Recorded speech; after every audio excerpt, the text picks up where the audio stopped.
Mega power star Ram Charan నటించిన game changer Sankranti కానుకగా జనవరి 10న ప్రేక్షకుల ముందుకి వచ్చింది. భారీ అంచనాల మధ్య ఈ సినిమా విడుదలై మిక్స్డ్ టాక్ ను సొంతం చేసుకుంది. కథనం ఏమీ బాలేదని ప్రేక్షకులు తేల్చేశారు. ఇక మెగా అభిమానుల సైతం ఈ సినిమాపై పెదవి విరుస్తున్నారు. సినిమా ఏమాత్రం బాలేదని మెగా అభిమానులు చెబుతున్నారు. సరైన కథతో సినిమాను తెరకెక్కించడంలో దర్శకుడు శంకర్ ఘోరంగా ఫెయిల్ అయ్యారనే మాటలు వినిపిస్తున్నాయి. కథ బాలేకపోవడంతో ప్రేక్షకులు పెదవి విరుస్తున్నారు. తెలిసిన కథే అయినప్పటికీ కథను నడిపించడంలో వైవిధ్యం లేకపోవడం సినిమాకు మైనస్ గా మారింది అని అంటూ ఉన్నారు. ముఖ్యంగా సెకండ్ హాఫ్ లో తర్వాత సినిమా మరింత నీరసం తెప్పించిందని అంటున్నారు మెగా అభిమానులు. దర్శకుడు శంకర్ పై ఆగ్రహం వ్యక్తం చేస్తున్నారు. రామ్ చరణ్ తన పాత్రకు న్యాయం చేసినప్పటికీ దర్శకుడు శంకర్ తన మార్క్ చూపించలేకపోయారని మెగా అభిమానులు ఫైర్ అవుతున్నారు.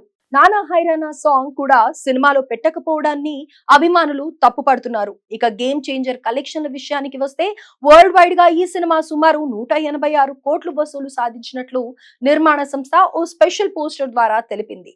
రామ్ చరణ్ కెరియర్ లో అత్యధిక ఓపెనింగ్ సాధించిన సినిమాగా గేమ్ చేంజర్ నిలిచింది. అయితే ఈ కలెక్షన్లపై కొత్త అనుమానాలు తెర మీదికి వస్తున్నాయి.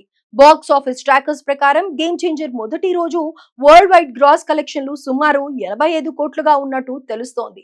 పలు ప్రాంతాల నుండి అందిన డేటా ప్రకారం సీడెడ్ ఏరియా గ్రాస్ 7.6 కోట్లు, తమిళనాడు గ్రాస్ 2.5 కోట్లు, గుంటూరు షేర్ 3.7 కోట్లు కాగా పశ్చిమ గోదావరి 2.5 కోట్లు వసూలు చేసినట్లు తెలుస్తోంది. నైజాం ఓవర్సీస్ కు సంబంధించిన లెక్కలు కూడా కలుపుకొని సుమారు 85 కోట్ల వరకు చేరినట్లు చెబుతున్నారు. కానీ మూవీ మేకర్స్ మాత్రం సినిమా ఏకంగా 186 కోట్లు వసూలు చేసినట్టు ఓ పోస్టర్ ను రిలీజ్ చేయడం ఇప్పుడు హాట్ టాపిక్ గా మారింది. అంటే దాదాపు 100 కోట్లకు పైగానే తేడా కనిపిస్తోంది. నెగటివ్ టాక్ రావడంతో గేమ్ చేంజర్ పరిస్థితి రెండో రోజు మరింత దారుణంగా మారింది. Book my show advance bookings లో వచ్చిన డేటా చూస్తే ప్రేక్షకుల్లో ఆసక్తి క్రమంగా తగ్గుతున్నట్టు కనిపిస్తోంది. హైదరాబాద్ లో రెండవ రోజు 980 షో కోసం 2.4 కోట్లు మాత్రమే అడ్వాన్స్ బుకింగ్స్ నమోదయ్యాయి. ఏకంగా 24.5% ఆక్యుపెన్సీతో మొదటి రోజుకి పోలిస్తే ఇది చాలా తక్కువ. బెంగళూరులో పరిస్థితి మరింత దారుణంగా ఉంది. 703 షోల కోసం కేవలం 70 లక్షల బుకింగ్స్ మాత్రమే నమోదయ్యాయి. ఆక్యుపెన్సీ 10.1% మాత్రమే. ఈ నగరాల్లో ఈ స్థాయిలో బుకింగ్స్ నమోదు కావడం సినిమా టాక్ పై నెగటివ్ ప్రభావాన్ని చూపిస్తోంది. రెండవ రోజు అడ్వాన్స్ బుకింగ్స్ డేటా చూస్తే గేమ్ చేంజర్ ఓవరాల్ గ్రాస్ రాబడిలో పడిపోయే అవకాశం ఉందని అనిపిస్తోంది.